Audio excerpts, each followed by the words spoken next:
Sois élevé comme un étendard sur ce pays pour montrer à tous la vérité et le chemin vers le ciel.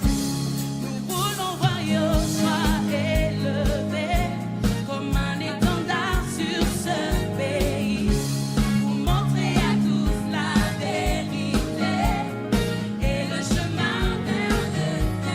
Nous voulons voir Yoshua élevé. Nous voulons voir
Bonjour, bonsoir à tous. Je crois que vous allez bien. En tout cas, moi je me porte bien grâce au Seigneur Yeshua Hamashiach, notre Seigneur et Elohim. En français, Jésus-Christ de Nazareth. Alléluia. Voilà, je voudrais, par ce moyen, par ce canal, voilà, ce qui est tout à fait juste, de pouvoir vous faire un compte rendu des réunions de réveil qui ont eu lieu récemment dans la province de Moyen-Ogooué, précisément dans la ville de Lambaréné. Voilà, il faut avouer que nous sommes partis, nous étions à 7, voilà, nous étions à 6 qui ont quitté Libreville et un 7e nous a rejoint à Lambaréné, mais qui venait de Franceville. Voilà, nous sommes partis le mercredi 20 aux alentours de, je pense, 9h, 9h à peu près par là, je pense, si je ne me trompe pas, si ma mémoire est bonne. Voilà, et nous sommes arrivés, je pense, à 14h, voilà, 14h. Nous sommes arrivés à 14h. Et nous sommes rentrés samedi 30, en après-midi. Voilà. On a passé de très beaux moments. On a vraiment été surpris par le Seigneur. Voilà. On a vraiment vu la main du Seigneur avec nous. Il faut avouer que durant le programme, le Seigneur nous a conduits parce qu'il n'y avait pas un message particulier que j'avais. Voilà. Je me suis laissé conduire par le Saint-Esprit. Voilà, et durant quasiment toutes les réunions, le Seigneur a insisté, martelé sur un seul message, la supériorité du nom du Seigneur Yeshua Hamashiach sur le nom de Satan et des œuvres des ténèbres. Et je peux vous assurer que c'était extraordinaire. Voilà, on a vraiment vu la main du Seigneur. Voilà, autant sur le plan didactique, c'est le côté enseignement. On a partagé, on a enseigné. Voilà, en quoi le nom du Seigneur peut être supérieur au nom de Satan. Par exemple, la Bible dit, je vais prendre un passage très rapidement pour vous. Dans la Bible, voilà, la Bible nous dit dans le livre des Actes des Apôtres, je vais d'abord prendre le livre de Jean Uranan, chapitre 14, des versets 13 à 14.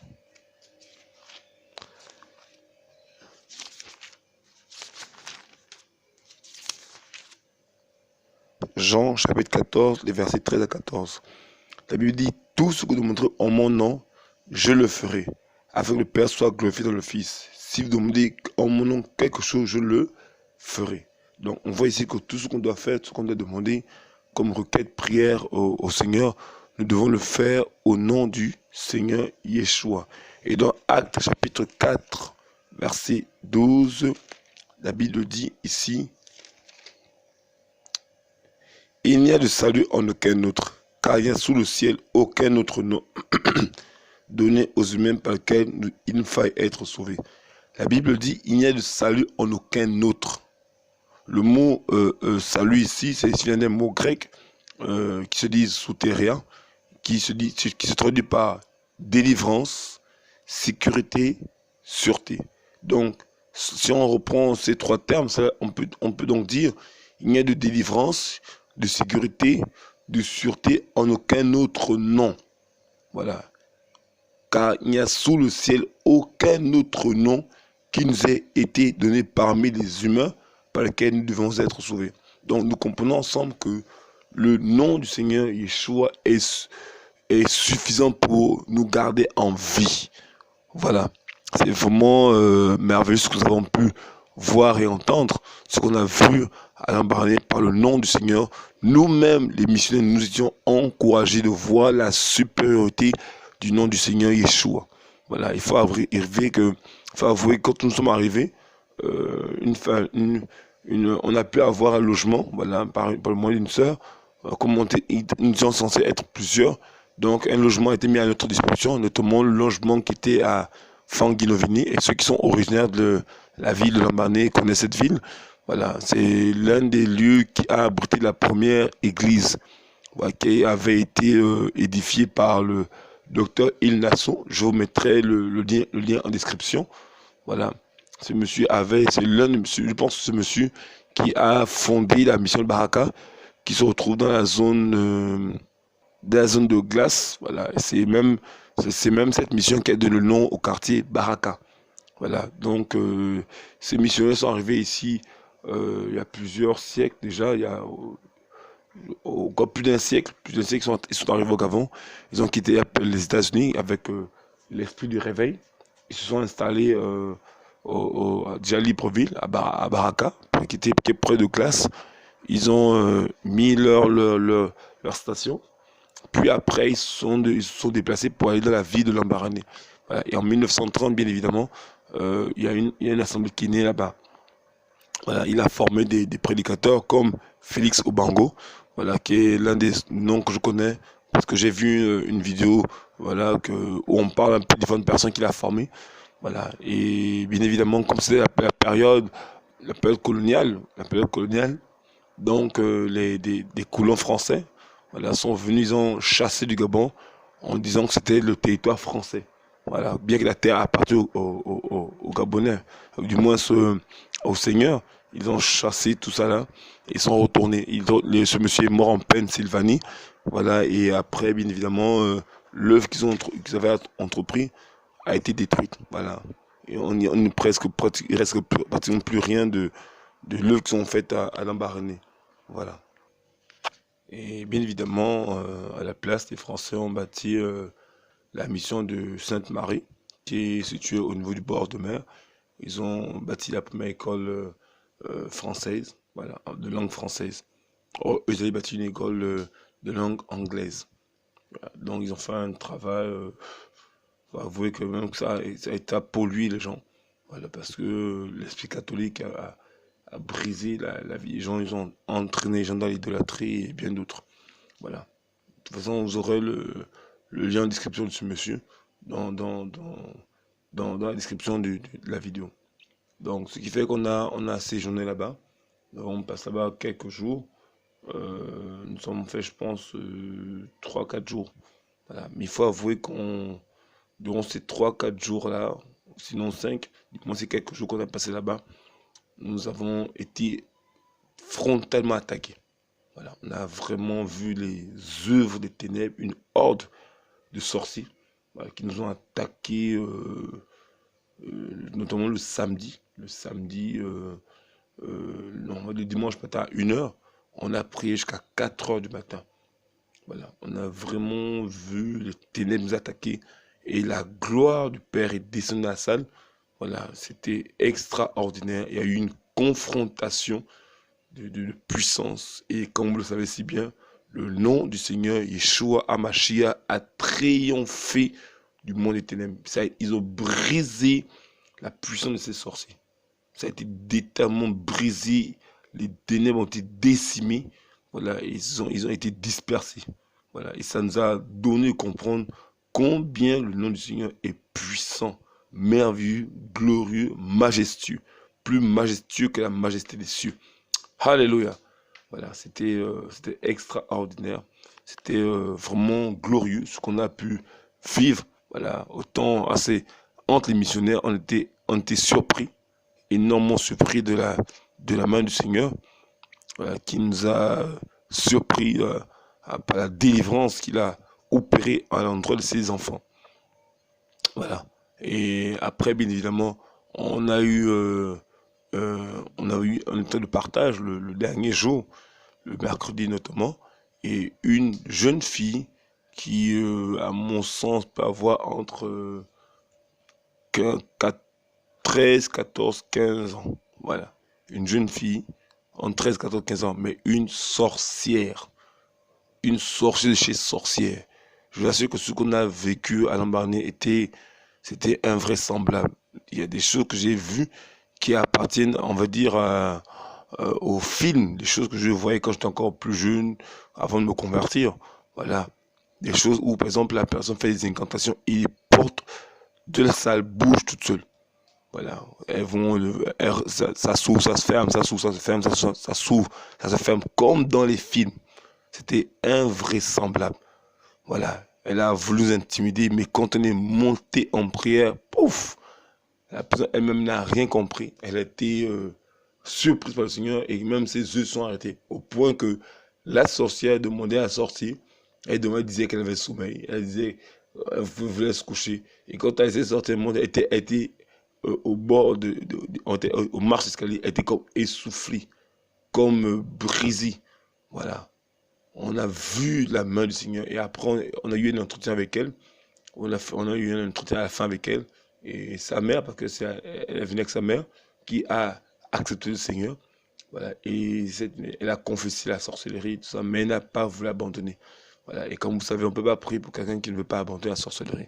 Voilà. Sa mère a accepté le Seigneur. Et même ce jour, sa mère, qui depuis 4 mois est enceinte, voilà, enceinte, c'est le jour même après la prière qu'elle a commencé à sentir le bébé bouger dans le ventre. Or, depuis 4 mois, elle n'a senti aucun mouvement. Voilà. C'était époustouflant, c'était merveilleux. Voilà. Donc, en même temps, on a prié pour la maman. Elle a été restaurée. Elle vit en concubinage. Elle a pris décision de se mettre à part. Voilà, et de se marier avec son concubin. Voilà. On a prié pour elle. Elle a reçu parler en langue, don de vision. Voilà, c'était extraordinaire. Elle était elle-même restaurée. Son visage brillait. Voilà. Au dire des frères à qui nous étions plutôt. Et comme on avait maintenant des enseignements en off, c'est-à-dire que c'était spécialement lié avec l'assemblée, seulement. Donc elle est venue parce qu'elle devait se faire baptiser. Et la petite est encore venue. Voilà, elle est encore venue. Elle a osé encore faire des incantations, des œuvres de ténèbres. Et c'est ce jour-là on a vu ces portes bouger dans tous les sens. Et quand elle est montée en prière, déjà moi-même, pour votre information, Parce qu'on a commencé la réunion à 15h, 15h et poussière. On a enseigné sur les deux grandes résurrections. Voilà. Et donc, on a mis une pause à la première partie, parce que quand maman est arrivée, on devait aller la baptiser. Seulement, il l'a baptisée avec d'autres personnes. Et lorsqu'on est venu, je me sentais malade. Je vous assure que de là à là, je me sentais déjà malade. J'avais comme le palu qui arrivait maintenant. Un peu à quelques frères et des sœurs que je me sens pas bien. Je sens que je suis en train de tomber malade. Bon, je me suis dit, mais qu'est-ce qui se passe? Tout à l'heure, je me sentais bien, mais pourquoi de là à là, maintenant, je me sens mal. Et après, quand j'ai voulu prendre la parole pour parler, je sentais que l'atmosphère n'était pas bonne. Elle n'était pas propre. Donc, nous avons prié avec les frères. On sentait que c'était une atmosphère de sorcellerie. On a prié, prié, prié intensément et la petite était en train de faire des incantations. On a prié intensément, intensément. On a loué le Seigneur. La petite est sortie, elle avait maintenant des mal aux côtes. On savait qu'elle avait reçu un coup de la part soit d'un ange, mais du Seigneur lui-même. Voilà, parce qu'elle avait tenté de vouloir renverser, déstabiliser l'œuvre du Seigneur. Elle est sortie, à la limite, elle était très souffrante. Très, très souffrante. Elle se tordait de douleur. Voilà, au point que sa mère voilà, a dû demander qu'elle va se retirer voilà, pour amener la petite à l'hôpital parce qu'elle ne se sent pas bien. Voilà, et quand je demandais à la petite, tu ne te sens pas bien depuis le matin? Elle dit oui. Il a même eu de moi, mais pourquoi tu m'as pas dit ça depuis le matin? Écoute, tu m'as rien dit. Voilà, donc ils sont rentrés. Ils sont rentrés. Mais on a vu vraiment la main du Seigneur. Voilà, et vraiment, autant les missionnaires que les frères et sœurs de l'Assemblée de Lambané ont été énormément encouragés de voir comment le nom du Seigneur que nous invoquons tous les jours, Yeshua Hamashia, Jésus-Christ de Nazareth en français, a triomphé des puissances infernales. On a vu littéralement les ténèbres capituler. Voilà. Et ça a été on demande une réjouissance. On est très très encouragé, très très fortifié, voilà, très très béni par ce que le Seigneur a fait durant ce moment. Voilà, on n'avait pas de mots, c'était merveilleux, c'était simplement merveilleux. Voilà. Et bien évidemment après, le jour d'après, nous avons continué le temps de formation, toujours avec l'église. Mais par contre là, nous sommes déportés pour un village qui se trouve on va dire, qui se trouve à Bongo. À Bongo, c'est un village, un quartier qui se trouve derrière l'hôpital Chevalier, couramment appelé Schweitzer. Voilà, donc il y a Schweitzer et derrière Schweitzer se trouve un quartier qu'on appelle Abongo. Et derrière Abongo, il y a un village qu'on appelle Messane. Voilà, donc nous sommes rendus là-bas et pour avoir accès actuellement à ce village, il faut prendre une embarcation. Donc avec les missionnaires, nous avons pris une embarcation, tout ça. Voilà, et nous sommes rendus là-bas. Voilà, on a trouvé une famille qui nous a accueillis avec beaucoup d'amour, beaucoup de joie. On a passé vraiment une vie d'enseignement biblique. Voilà, on a pu achever la balancement sur les deux grandes résurrections. Voilà, c'était merveilleux, c'était beau. Voilà, et là-bas, les frères ont fait la rencontre d'un jeune monsieur, voilà, que j'avais déjà rencontré au préalable, à qui j'avais déjà prêché l'évangile, voilà, avec d'autres frères, tout ça. Et ce monsieur nous a fait état de son témoignage et ils lui ont prêché l'évangile. Et il était prêt à accepter le Seigneur. Il a juste demandé il veut d'abord mettre le plaisir avec sa petite copine, voilà, qui vit sur Libreville, donc il voudrait la renvoyer sur Libreville et pour être libre maintenant pour accepter le Seigneur. Il faut avouer quand même qu'il a fait état d'un témoignage assez qui donne froid dans le dos. Voilà, c'est des choses que vous avez l'impression qu'on est en train de vivre un film. Vous avez l'impression vraiment que c'est des choses qui sortent de l'ordinaire, mais ce sont des réalités. Ce jeune homme, voilà, à l'époque, il me racontait comme il est pêcheur, et souvent il avait tendance à aller faire des pêches de nuit, parce que là-bas on pêche la nuit. Et souvent qu'il était en pêche, des fois il est dans le bateau et il entend la voix de la sirène qui l'appelle. Et il nous disait que sa voix est tellement douce que tu ne peux pas résister. Et un jour, il dit qu'il racontait, il entendait la voix de cette sirène qui l'appelait. Et il était comme ébloui.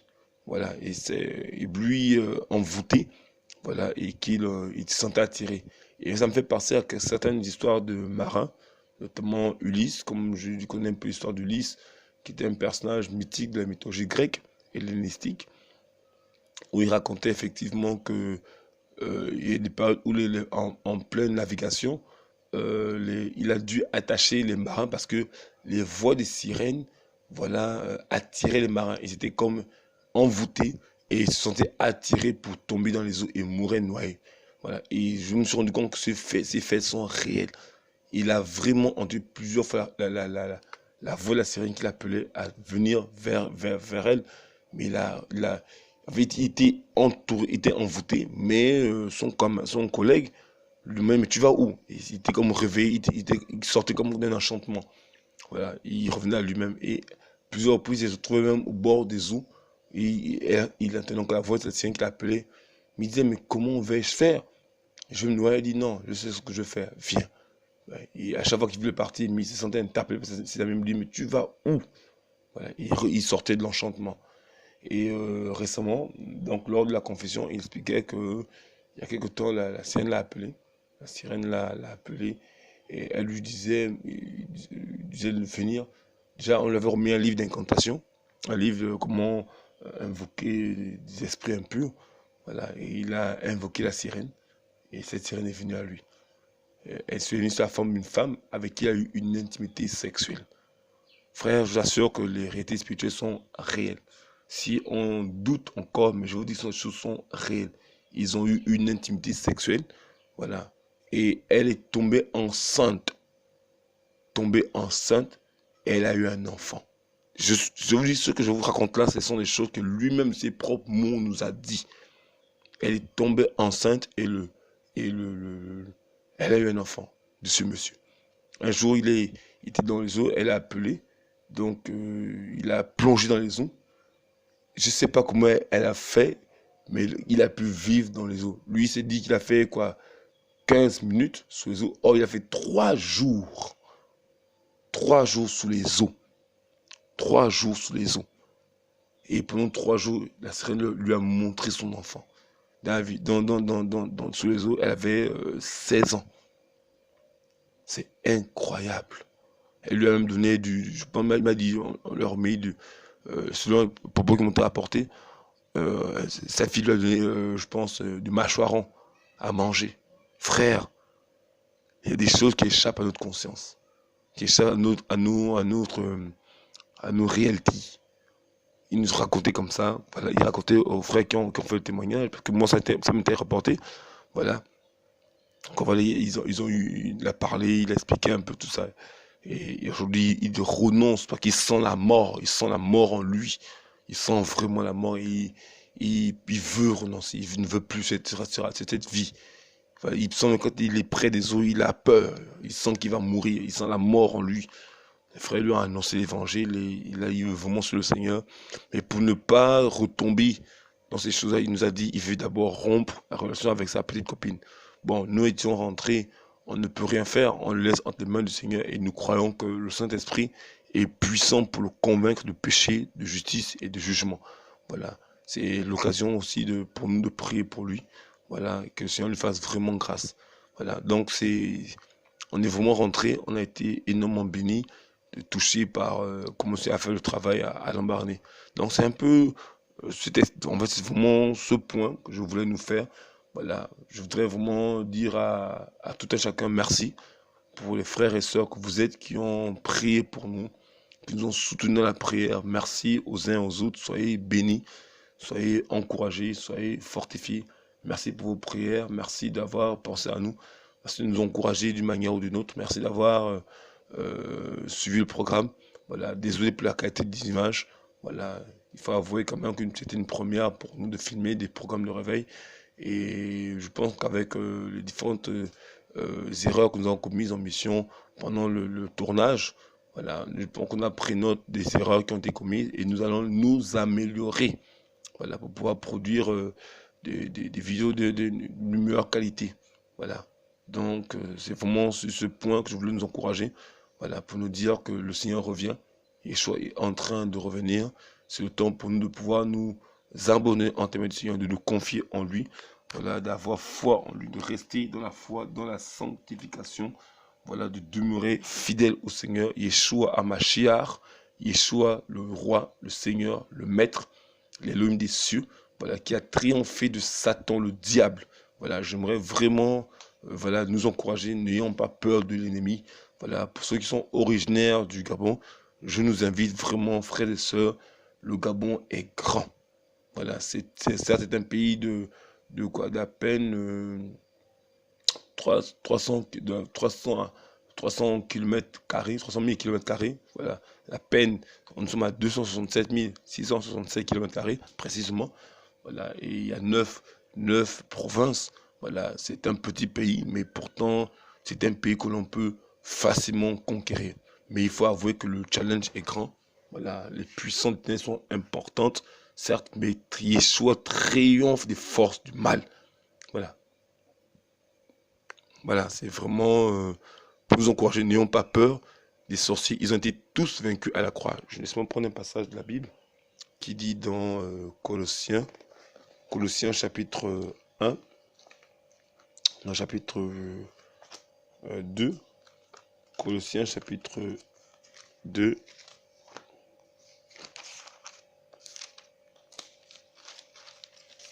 verset, vous allez prendre à partir du verset, je pense, verset 12.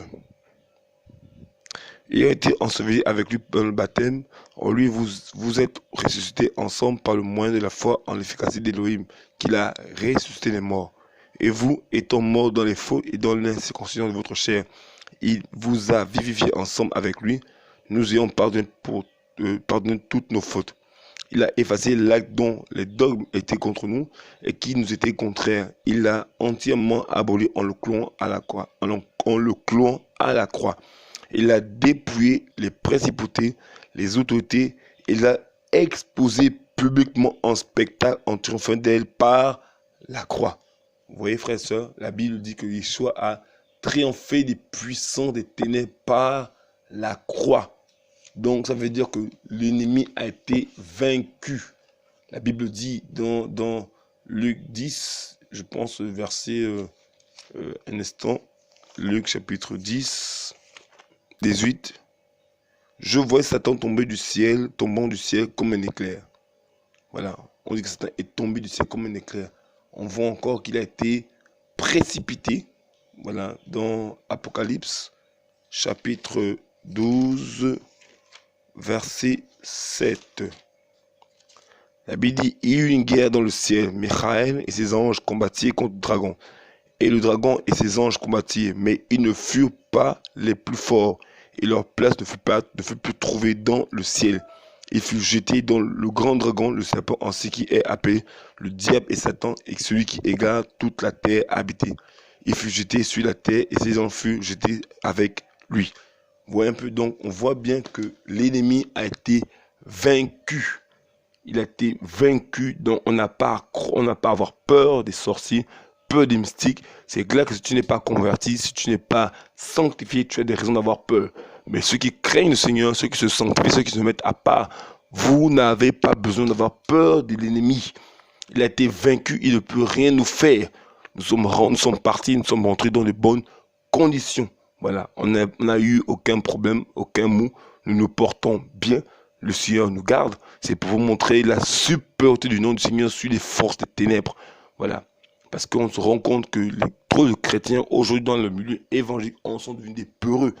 Ils ont peur de l'ennemi, ils ont peur des démons, ils ont peur des sorciers. Mais comment des gens peuvent-ils abandonner la sorcellerie si on ne montre pas la supériorité du Seigneur sur le monde des ténèbres?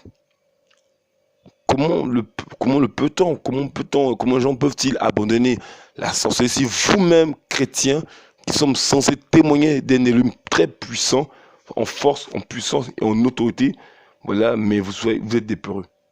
Voilà. Et la Bible dit dehors les lâches, dehors les peureux. Donc ceux qui ont peur, mais excusez-moi, ils iront en enfer, les peureux. Oui, Il faut dire la vérité. Les peureux ne seront pas sauvés. Voilà. Et c'est vraiment, vraiment vous encourager à pouvoir vraiment vous réveiller. Voilà, vous réveillez, vous levez.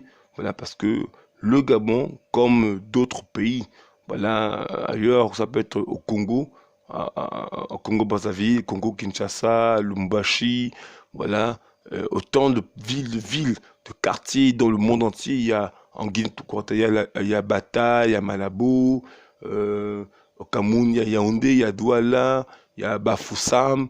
Voilà, il y a plusieurs villes d'Afrique qui ont besoin de l'évangile. Mais si tu es un peureux, frères et sœurs, je t'encourage, ben reste à la maison.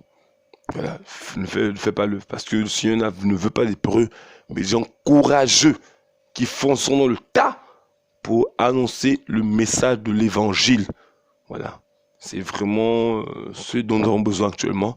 On voudrait de plus en plus nous mobiliser, voilà, pour cette mission, pour les missions prochaines, voilà, dans la ville d'Ambaréné, parce on veut gagner la ville. C'est une petite ville.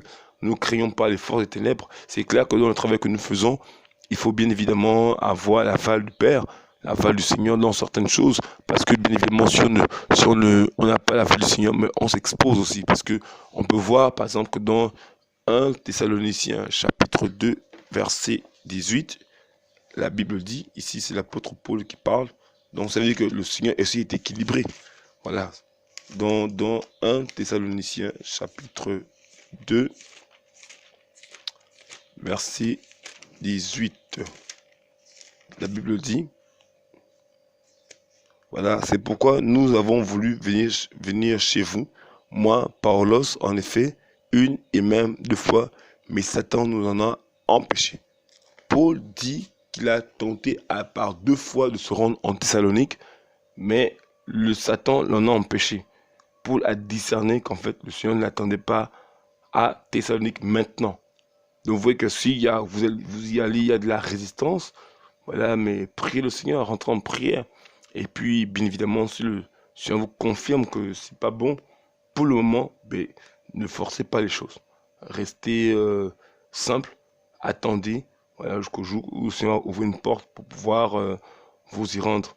Voilà, il y a des cas, par exemple, on voit par exemple dans Actes chapitre 16, parce que souvent, on peut se dire, mais Seigneur, les portes sont bloquées. Mais souvent, quand il bloque des portes, c'est parce qu'il en fait une autre porte. Regardez, Acte 16, verset 6. Acte 16, verset 6. La Bible dit, mais lorsqu'ils eurent traversé la Phrygie et le pays de la Galatie, ayant été empêchés par le Saint-Esprit d'annoncer la parole en Asie, arrivés près de la Mésie, ils essayaient d'aller en Bithynie, mais l'esprit de Yahushua ne leur permet pas. Mais ayant passé la Mésie, ils descendaient à Troas. Et une vision apparut à Paulos pendant la nuit. C'était un homme macédonien qui se tenait là, le suppliant en disant, passe en Macédoine et secours-nous. Et dès qu'il a vu la vision, nous avons immédiatement chargé à partir pour la Macédoine, concluant que le Seigneur nous appelait à les évangéliser. Donc on comprend effectivement que le Seigneur peut fermer une porte parce qu'il a ouvert une autre porte.